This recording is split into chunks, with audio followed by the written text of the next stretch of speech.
These are the notes, subject 68.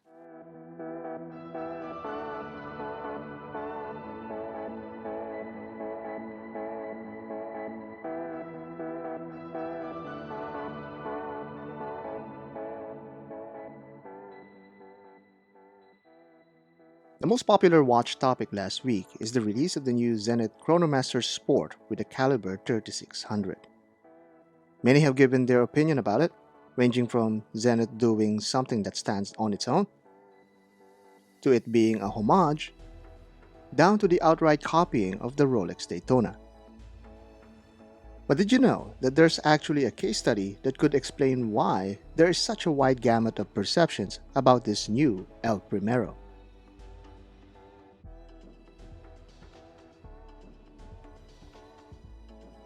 Wait, what's the El Primero?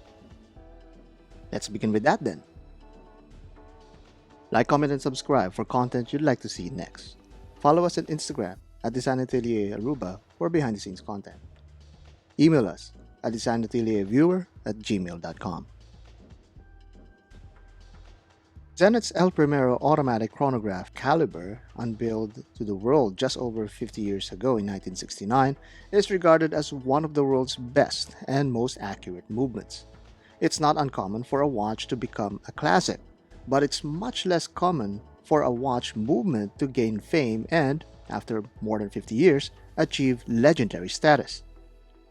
1969 marked the year of the automatic chronographs. Seiko released in the Japanese market the caliber 6139 in May.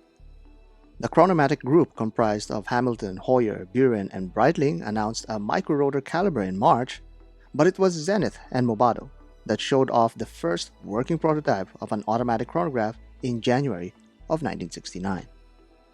Throughout its manufacture, other brands also used the El Primero movement like Ebel, Dunhill, Dubois et Fils, Tag Heuer, and Daniel Roth, to name a few. But undoubtedly the most famous of these brands is Rolex, when they started using the El Primero movement on their Cosmograph or Daytona line of chronographs. It's a heavily toned down version of the El Primero with a different escapement. Okay, so the first Rolex Daytonas have the El Primero movements inside, and now the modern El Primero looks like a Rolex Daytona on the outside? Nice. Well, let's admit it. There are quite some similarities. There is an actual case study that could explain why people can't help but compare.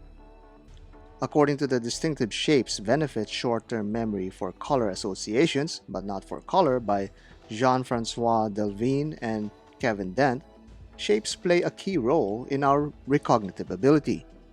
Every time our eyes are given an image, we immediately register the shapes of objects. These shapes form a lasting impression to an associated idea, in this case the Daytona's profile. Once we associate these shapes to an object, every other object that we look at that vaguely resembles this familiar object will now be viewed as similar. Changing the color or tone most of the time would not help us break away from this association. This is a fundamental idea that many homage brands capitalize on. They simply keep the overall profile of a watch, release this model with a different colorway that the original does not use, and they have an instantly appealing product with little effort necessary.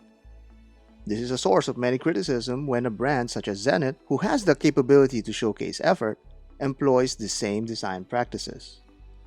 The ceramic bezel, for example, is very identical to that of the Cosmograph. There were other El Primeros with ceramic bezels, but Zenith had to release one that's very close to the shape of the ceramic of the Daytonas.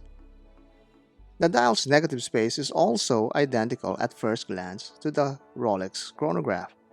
Even the indexes help in this kind of perception. The proportions are also very similar down to the center polished links.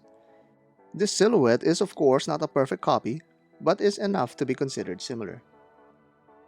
Initial impressions aside, there are ample amounts of details that set the new Chronomaster Sport apart from the Daytona. One just needs to look a little closer. The A386 dial layout is utilized here and manufactured with interesting radial texturing. These three colors of the subdial has been present with many El Primero models before it, so there is a clear lineage that can be traced from this design choice.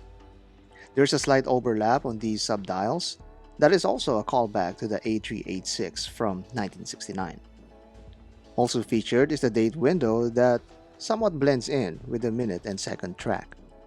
I'm still partial to dates at 6, but you're already tired of me saying that. The applied indexes are also wedge cut and polished with lume portions. These indexes provide a sharper contrast against the white dial of the watch. The pushers are pump style that we have seen from Zenith before, so this is nothing new. This is clearly different from the Daytona's screw-down pushers. There is also a lack of crown guards that frankly is not needed in these chronographs. The deep black bezel is, according to Zenith, a homage to their DeLuca line of El Primeros, as well as a tribute to the striking 10th. The display case back is also another aspect that sets the Chronomaster apart from the Daytona. With such a beautiful movement, it's only appropriate for it to be visible. The whole case is also 1mm smaller than the Daytona, further setting it apart from the iconic Rolex timepiece. Also notable that before this new Chronomaster, there was only 38 and 42mm sizes for these chronographs. This new 41mm sits right in between these two sizes, making this even more wearable. The 3600 movement is a modern-day caliber with all the technical efficiencies integrated to a remarkable chronograph movement. It is now easier to manufacture, down to the screws that's being used. Gone are the days where there are multiple unique parts that complicate maintenance and repair. Operating at 36,000 beats per hour, there is more accuracy in timekeeping, smoother sweeping hands, and the ability to record at 1/10 of a second. To many people, the 1/10 of a second scale of measurement is more useful since this would open up the watch more than just for motor sports. It will now also be useful on other timed recreational activities. This is not without its downsides, of course, since this considerably lowers the power reserve of the watch compared to its contemporary counterparts. Priced at just $10,000 for the steel models and about $9,000 for models that come with a strap, the Chronomaster is far more affordable than a Rolex Daytona. The Daytona has been climbing up in value and is getting harder to get for retail and from authorized dealers. This makes the Zenith Chronomaster Sport a far more reachable alternative to the Cosmograph. Zenith has been using design cues from other signature brands. Zenith is not the only brand to do this either. In the world of consumer products, it's just the way of life for a brand to use the same elements that are found on other popular brands. New Chronomaster initially created a homage perception even from notable personalities. This perception slowly changed into a reasonable design taste with much doses of brand heritage. We all just need to sit back and examine the piece a little closer. That's just how our eyes and brain work. We quickly form opinions based on what looks familiar. There's nothing wrong with that either. That first impression made a lasting impact with many and created more brand recognition for Zenith. It lends credence to the phrase, "no publicity is bad publicity." Regardless of the perceived bad publicity, Zenith made not just a good product, but a great and functional one at it. And that's a solid perception to have.